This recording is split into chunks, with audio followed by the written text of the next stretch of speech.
पर जब हम पहुँचे तो वहाँ पर सारे लड़कों के पॉकेट से कॉन्डम्स मिले, जैसा आप देख सकते हैं, और वाइग्रा मिला और आईपिल मिले। ये सारी चीज़ें मिली तो काफ़ी पुख्ता एविडेंस था कि इनके साथ गलत होता था और इन लड़कियों ने भी एडमिट किया।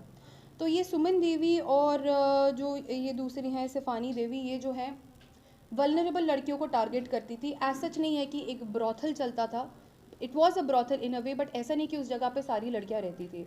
तो ये वल्नरेबल लेडीज़ रहती थी जो बहुत बहुत ही, जिनके पास पैसे का सोर्स नहीं होता था या जिनके पास इस तरह की चीज़ें नहीं होती थी, उनको क्विक मनी के लिए जो है ये लड़कियां सुमन देवी और ये जो है उनको प्रलोभन देते थे। तो इसके ज़रिए जो है इनके साथ गलत काम करवाया जाता था।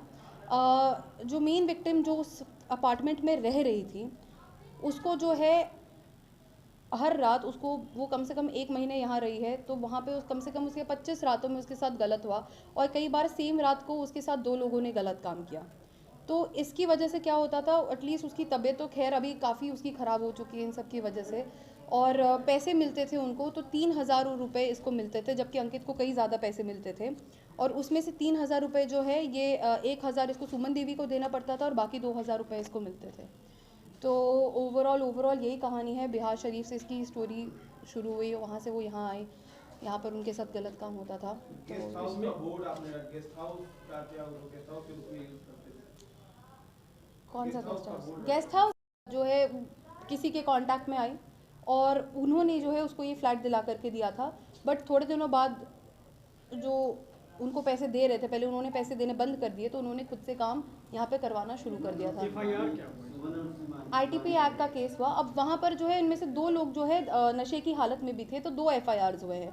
एक जो नशे की हालत में 2 लोग थे वो, और इनका अलग से आईटीपी एक्ट 370 आईपीसी और 376 आईपीसी। इसमें अरेस्टिंग कितनी और रेस्क्यू कितने लोग थे? इसमें 3 लड़कियों को रेस्क्यू कराया गया है जो कि विक्टिम्स थी, और बाकी के जो लोग थे उसमें से 3 लड़के जो कि अक्यूज्ड है और बाकी 2 जो एज पिम्स एक्ट करती थी। अंकित का रिकॉर्ड क्या है? अंकित के रिकॉर्ड पर आपने खंगाला? अंकित का जो है उसका आपराधिक इतिहास हम पता करने की कोशिश कर रहे हैं। उसमें से जो सेकंड लड़का था धनंजय गिरी जो है वो अपनी वाइफ से ही देह का व्यापार कराता था। उसी के पैसे से जो है ये अपना घर चलाता था, अपने बच्चों को पढ़ाता लिखाता था। अंकित का सामान था ये। तो उसमें से जो है इनका सत्यापन करना बहुत ज़रूरी, कौन से गेस्ट हाउस में लेकर जाया जाता था, किस तरीके से, तो वो सारा सत्यापन अभी करने के बाद अनुसंधान के क्रम में बाकी की बातें आ गेस्ट हाउस के नाम पर ये करते थे? नहीं, गेस्ट हाउस के नाम पर ऐसे उसकी कोई पुष्टि नहीं हो पाई है। लेकर जाते थे, गलत काम करवाते थे। अब कौन से गेस्ट हाउस पे कहाँ कैसे, वो उनके सीसीटीवी वगैरह अवलोकन से जो है प्रॉपर आएगा। इसने जो है कई इसके जो व्हाट्सएप चैट्स में जो है वॉइस रिकॉर्डिंग वगैरह मिली है कि लड़की को रेडी रखना, या 7 बजे क्लाइंट आएगा या 8 बजे हम लेकर के जाएंगे, इस तरह के जो है मैसेजेस व्हाट्सएप पे वॉइस मैसेजेस मिले हैं। शिफानी ने रूम नहीं लिया था, वो वहाँ पर आती थी, वो मुख्यतः अरवल से काम करती थी। और जो है इस रूम जो है वो सुमन देवी का रहा है इसमें। सुमन देवी काफ़ी टाइम से करवा रही थी। अब exactly to put a number on it, ये अनुसंधान के क्रम में ही पुष्टि हो पाएगी उसकी। बट ये लड़की जो है फ्लैट तो काफ़ी टाइम से वहाँ पर ले रखी है, 2 साल से ज़्यादा से वो फ्लैट ले करके रखी है।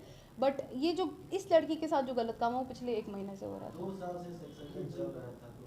2 साल से सेक्स रैकेट नहीं चल रहा था। 2 साल से ये जो है सेक्स रैकेट जो शुरू हुआ था ये 1 महीने पहले से हुआ था, जो इस लड़की के साथ करा रही थी। होटल बुक होता था वो ओयो की भी संलिप्तता पाई गई होटल वाले। जैसे कि अब जैसे मैं इनका कराऊँ तो इनके पास फेक आधार कार्ड होते हैं, तो अगर ये रूम बुक भी करा रहे हैं तो उसकी पुष्टि करना इज़ वेरी डिफ़िकल्ट कि उनकी संलिप्तता थी कि नहीं थी।